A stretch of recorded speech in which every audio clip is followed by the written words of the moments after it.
मुंबईत आगीचं सत्र सुरूच आहे। मुंबईतील जोगेश्वरी येथील एका इमारतीमध्ये भीषण आग लागली होती। अनेक मजले आगीच्या विळख्यात अडकले होते।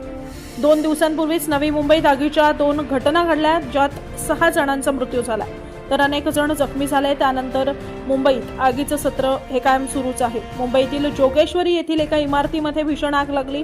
आगीचं वृत्त मिळताच अग्निशमन दलाच्या जवानांनी घटनास्थळी धाव घेत आगीवर नियंत्रण मिळवण्याचे शर्थीचे प्रयत्न सुरू केले। या इमारतीचे 4 मजले आगीच्या विळख्यात सापडले। सुदैवाने कोणतीही जीवितहानी झाली नाही। आगीचं वृत्त समजताच तातडीने आलेल्या अग्निशमन दलाच्या जवानांनी अथक प्रयत्नांनी ही आग आटोक्यात आणली आहे।